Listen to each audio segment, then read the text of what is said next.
What's up, everyone, and welcome back to Movie Raised.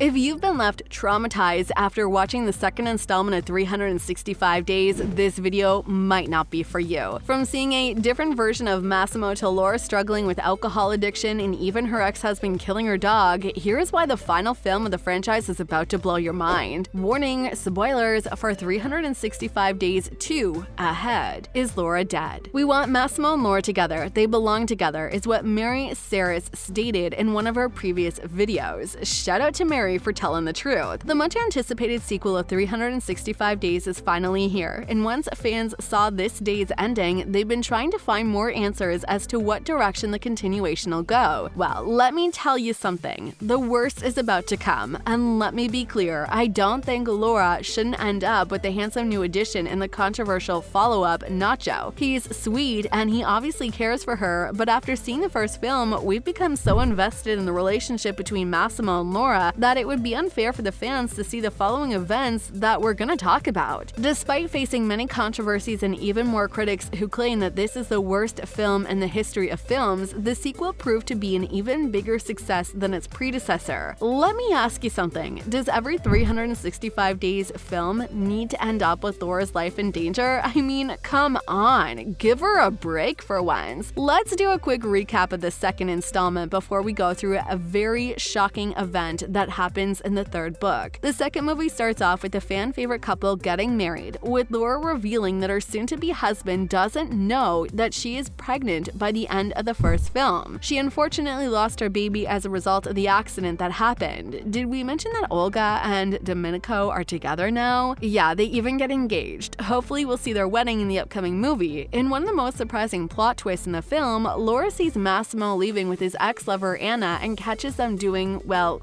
you know what. The thing is, this is not her husband, this is his evil twin brother. Anyways, since she believes her husband is cheating on her, she leaves with the new addition, Nacho, with him taking her away to his father's house in Spain. While spending some time with Nacho, she develops feelings for him, not knowing that she actually saw Anna getting done with Massimo's twin brother, Adrino. I have a question again. Why the hell didn't Massimo tell his wife that he has a twin brother? What was he hiding? What was the point of that storyline? Can someone explain? Anyways, by the end of the film, Nacho reveals he's the son of Don Fernando Matos, the head of the local mafia and eternal rival of her husband's family. He's developed feelings for her as well, but since he's the son of Don Fernando Matos, he still needs to go to a meeting with his father where Massimo will wait for them. Don uses Laura to convince Massimo to give up control of the family to his twin brother. The mafia boss isn't happy with this and gets quite angry, and the last we're seeing from this day is Laura, Massimo, Nacho, Adrino, and Anna all together discussing the complicated situation. When Laura tries to run away, she gets shot by Anna, who is then shot by Nacho. Massimo then shoots Adrino. Feels like Breaking Bad, right? Anyways, Massimo and Nacho are the only ones who are certainly alive by the end of this day. The question is, what will happen to Massimo's loved one? Is she alive? Well, yes. The one thing we're certain about is the fact that the female lead has again survived a major cliffhanger. You already know this, but the film franchise is based on the series of novels by Blanka Lipińska. This doesn't mean the creators of the franchise are bound to follow the source material because the film adaptations already deviated a bit from the books. For instance, in the novel, Laura doesn't go with Nacho deliberately, he kidnaps her instead. These few changes will have a major influence on the last part, since in the second book, Laura was still pregnant with Massimo's child. Before we continue with details about the third and final part, make sure you smash that like button if you haven't done it already. Returning cast members. Shortly after the premiere of this day, Netflix confirmed that Anna Marie Sieklucka and Michele Morrone will come back to reprise their roles. Some fans were surprised to know that the newcomer Simone Susana will also return, which obviously means that the love triangle storyline is bound to continue. Although we don't know how happy Laura will be with the fact that he's the son of a rival mafia boss who's the eternal rival of her husband's family. Magdalena Lamparska and Odar Serdelis will return for the final part as well. We still don't know if Michele Morrone will play the role of this character's twin brother Adrino, which is also the case with Anna, played by Nasia Urbanska. The return of Nacho is perhaps the most influential thing that we will see in the final installment. Keep watching to find out why. Shocking events. Here comes the spoilers from the third book. As previously mentioned, the controversial story of 365 Days is based on a trilogy by a Polish author. Fans who have read the trilogy are pretty happy with the first two novels, but they share that the ending of the book franchise is really disappointing and messed up. The third and final novel, titled Another 365 Days, has a 2.9-star rating out of 5 on Goodreads. And once I read the book, I understood why. Films and books nowadays, mostly franchises, try way too hard to give an ending that would be different from the happily ever after we're all familiar with. While doing this, film creators don't realize that fans just want to see their favorite characters get a proper ending, an ending they deserve. This is the case with The Kissing Booth, with the trilogy ending on a cliffhanger. And since we don't know whether a fourth installment would happen, we'll never know if Elle and Noah end up together. Anyways, the case of 365 Days is much worse, with the third book starting off with Massimo facing a life-ending decision. He needs to choose between his loved one and their unborn child. He chooses to save his loved one, with her being unaware of the fact that her husband needs to choose between her and their baby. She believes she lost her baby naturally, which only leads to her getting addicted to alcohol. In this day, viewers notice how bored she was thanks to her husband's busy life. The third book continues this trend, and in order for her to overcome the loneliness, she gets a dog from her husband and names it Prada. But the dog doesn't solve all of the problems, and the female lead falls in love with Nacho. Did we mention that Massimo is a drug addict now? Yeah, this is part of the reason why his wife decides to run into the arms of Nacho, who has also fallen for her as well. When she decides to start a new life with him, Massimo becomes really angry and jealous, which is kind of expected. I mean, this is a man who kidnapped his crush after all. His jealousy results in him sending his ex-wife a package, which is her dead